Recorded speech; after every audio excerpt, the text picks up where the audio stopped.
And welcome to the horror Blu-ray overview. Well, my full series overview or collection overview. This is going to be the second shelf. I actually took the top shelf off for now just so it makes it a little bit easier to see these. They're just temporarily, I'm saying that word a lot, down on the bottom shelf. So, here we're on to the second shelf, obviously. So to start us off, we've got Resident Evil. So Resident Evil, we've got Resident Evil Apocalypse, Resident Evil Extinction, Resident Evil Afterlife, and Resident Evil Retribution. A lot of people hate these movies. I don't. I've always enjoyed them. And I guess I could say the same thing about this next series that I'm going to look at on my shelf. I don't know. I actually love this series, but I know many people, possibly the majority, don't. I don't know. To each his own. But we've got Paranormal Activity. I actually just watched this again last night. Paranormal Activity 2. Paranormal Activity 3. Well, my opinion is it's probably the weakest out of the lot, but Paranormal Activity 4. We got the marked ones.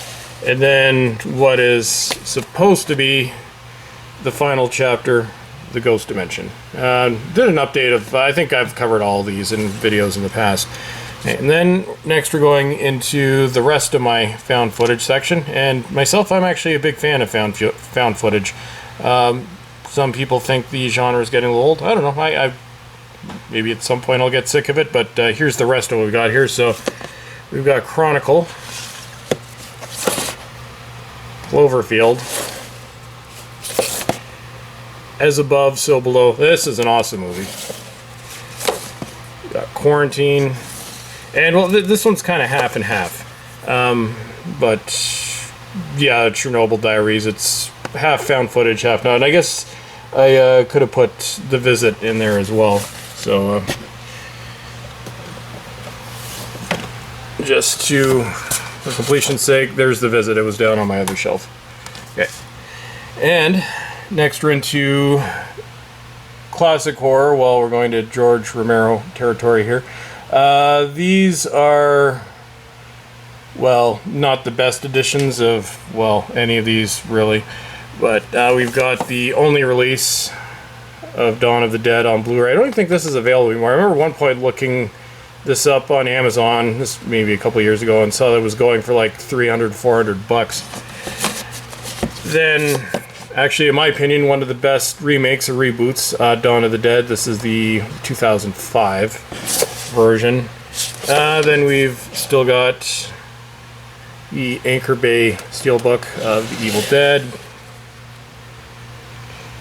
And actually, these are out of order. This one actually should be over there. So, just skipping ahead, we've got Day of the Dead. Also an older release. So, going back, we've got Evil Dead. Then we've got the remake, which is not the best. Then we've got this notorious release of Evil Dead 2. This is the one that's been DNR'd to hell.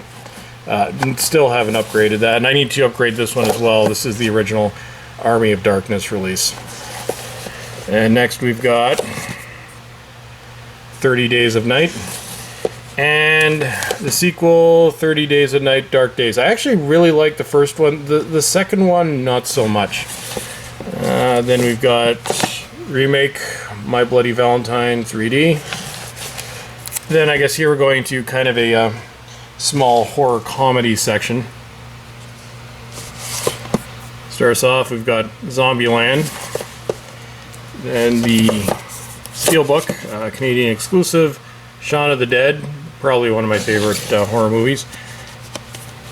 And next we've got, things stick together, Tucker and Dale versus Evil. Then the only Dead Space movie I have in my collection, this is the animated one. This was the one that led into, so it was the first game or second game? Yeah, I think it was the first game. And then Pet Sematary. Another one of these art cards, which is not really art, still just a recreation of the cover that's already there. Bargain bin purchase. I don't even know if I've ever watched this, but The Ruins. Also from the bargain bin, one missed call. this still has a Walmart sticker on it, which I don't think I'm going to be getting off because it's been on there for like 8 years. But this is the Mummy Tomb of the Dragon Emperor, the only Mummy movie I have on Blu-ray, but I got the other two on DVD. We got Little Red Riding Hood, From Hell. Great classic horror movie, another one of my all-time favorites. Misery, creepy as hell. I think Kathy Bates even scared my dog. Of course, another classic, The Shining. Here, where this is obviously some Stephen King stuff. We've got the original Carrie, then the remake, the slipcover from a couple of years ago. Dark Shadows, which I actually really like, but I know a lot of people didn't, so whatever. Is what it is. Victor Frankenstein. I, Frankenstein, 3D. Here we got Dracula Untold. Perhaps a less than historical accurate retelling of Abraham Lincoln's life, but still lots of fun. Disturbia. Babadook, which this is actually terrifying as hell. If you haven't seen this one, check this out. You're Next, which actually, it's still in plastic. I haven't watched that one yet. We got Dorian Gray. It's Feeding Time, Animal. One of my all-time favorites, a classic, Clockwork Orange. First, Hostel. Another classic, Donnie Darko. And then to finish off the horror Blu-ray section, we have Jaws. Okay, so that's the end of part 2. As soon as I get around to it, like I said, these are going to be slow coming, but I will try and get through the entire collection over the next few months. So at some point very soon, you will see part 3, where we'll take a look at the DVD section of my horror collection. So as always, everyone, thank you for watching, and have a good day.